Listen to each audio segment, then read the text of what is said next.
Hi Kurt, this is a direct response to you, because I just finished watching your video, No Escape from the Pain of Living, and found it really interesting. Really interested to hear about the fact that you used to be a Christian and you've moved away from there, and that actually makes a lot of sense, because I was also christened as a Methodist when I was a baby. I didn't really have any choice in that, and also I was sort of forced to go to church when I was young, and at some point I decided I didn't want to go, and it was because of the unquestioning nature of it. It was because Christianity just didn't seem to work, because the priests, they tell you all this stuff and you're not allowed to question it. And this to me is religion. This is what religion is about. This is a big difference from faith.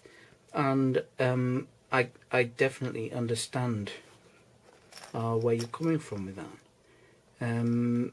But what I would like to share is my own feeling that that doesn't have to be the end of it. It doesn't have to be the end of any faith or spirituality.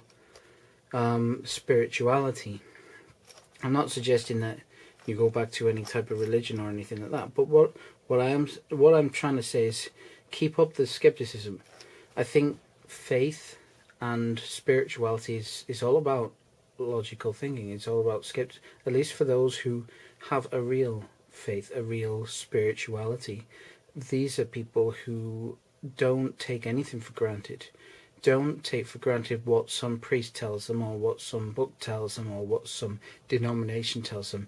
I'm talking about the type of people who actually think for themselves, look at the things that are before them and make sort of conclusions. But at the same time, they don't ignore spiritual concepts.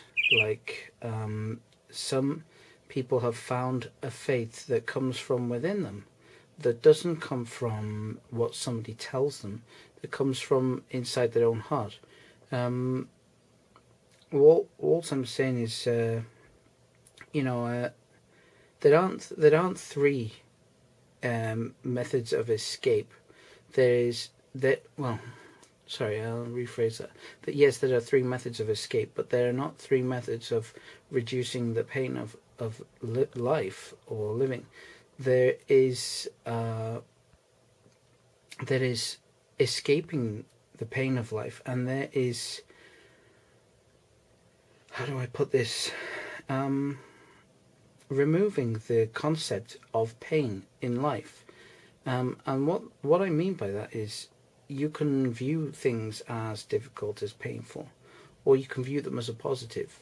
Whenever something happens that I find difficult, I view it as a challenge. I guess that's a bit of a different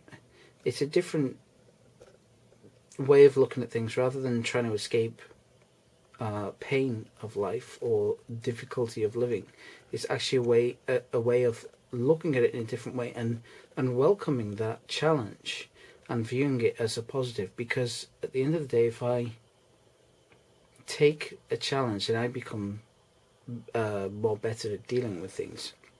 And also I view that as a blessing.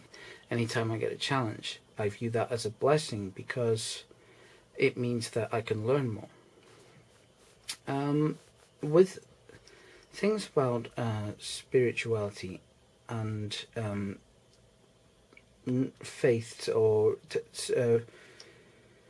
I'll just call it spirituality. You've experienced something that you couldn't explain,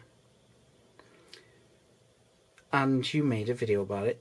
Now, I know you've also made a video saying that you're a liar, but I don't think you were lying about that. I think that there is some truth to what you experienced in the woods, the round, brown, fuzzy ball thing, whatever it was. I don't think that is totally false. But even if that was, there must be many other things that you may have experienced. I don't know.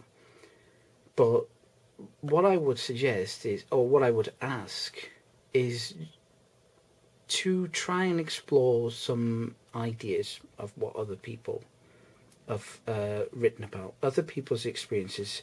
I know there are some wackos in the world who are totally crazy and they think that they can fly and things like that.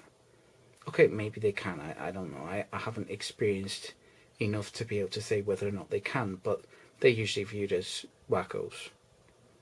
But there are some very intelligent people who have experienced a lot of stuff that doesn't fit in with what we would consider normal physical reality, things that seem to venture outside reality. And some people say that these claims are false. Some people call them liars and stuff like that. But I like to take a little bit of skepticism, but also be a little bit open-minded and compare what other people have experienced with what I've experienced and the way I see the world, and also consider what's possible with a lot of the things that science is discovering, like, for example, neutrinos can travel faster than light, and also like quantum mechanics and all that crazy stuff that physics is suggesting is possible, but we haven't yet seen evidence of.